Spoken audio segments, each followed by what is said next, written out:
Sveiki visi!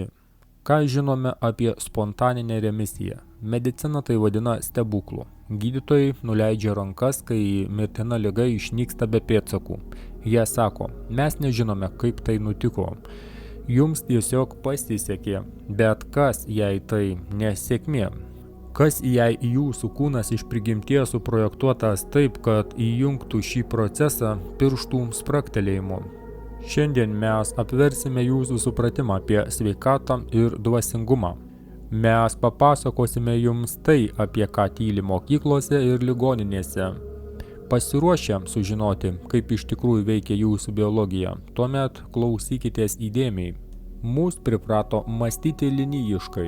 Pirma klasė, antra, išleistuvės, karjera, pensija, melskis, kentiek, nusipelnyk atleidimo, kad kada nors vėliau patektum į rojų.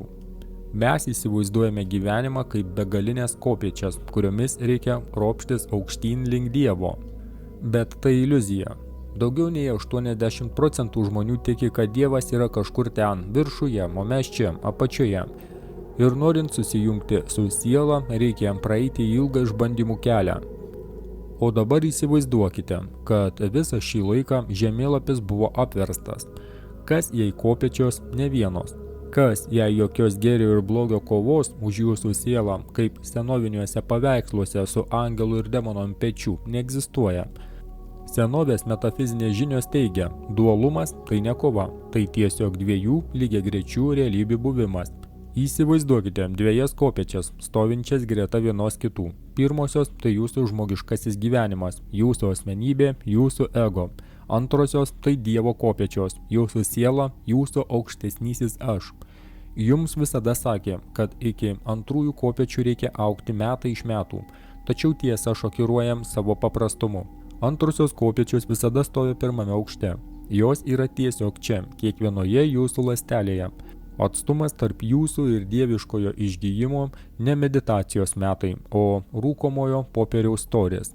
Tai durys, kurias jūs tiesiog pamiršote atidaryti.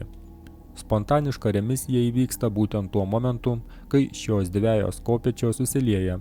Dažnai tai nutinka ant žūties ribos, kai žmogaus smegenys pasiduoda ir sako, aš neturiu ko prarasti. Ta akimirka baimė išnyksta, durys atsidaro ir dvasios energija įsilieja į kūną, sudegindama ligą. Bet kam laukti mirties nuosprendžio, kad atidarytumėte šias duris? Štai paslaptis, kuri jums gali ir nepatikti, bet ji išgelbės jums gyvybę. Viskas šioje visatoje yra vibracija ir liga taip pat vibracija, tik labai žema. Kai gyvenate baimėje, nuoskaudoje ir linijinėme mąstyme, jūs vibruojate ligos dažniu. Jūs tampate jai savas, bet kai sujungiate dviejas kopėčias, kai įsiliejate į savo aukštesnįjį aš, į kasdienį gyvenimą, jūsų dažnys pakyla, tai fizika. Aukšta ir žema vibracijos negali būti kitoje toje pačioje vietoje. Liga tiesiog negali prie jūsų prisikabinti, jei skambate šaltinio dažniu. O jei ji jau yra, ji pasitraukia, ji tiesiog iškrenta iš jūsų realybės, nes nebetitinka jūsų dažnio.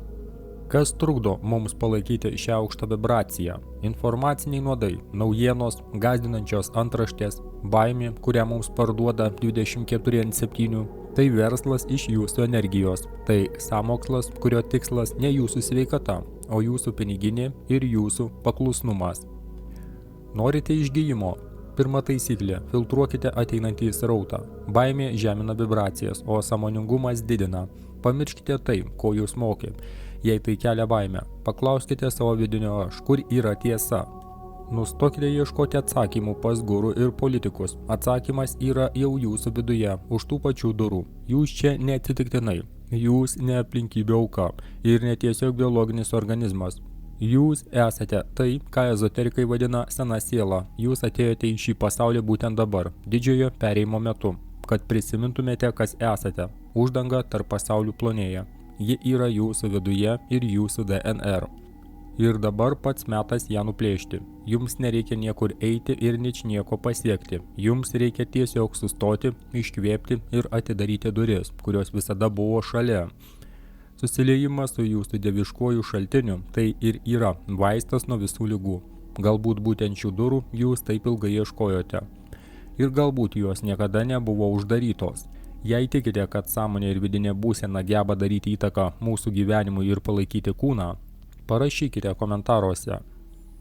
Ir nusiųskite šį vaizdo įrašą žmogui, kuriam dabar galbūt ypač svarbu prisiminti savo vidinę atramą. Dėkui visiems.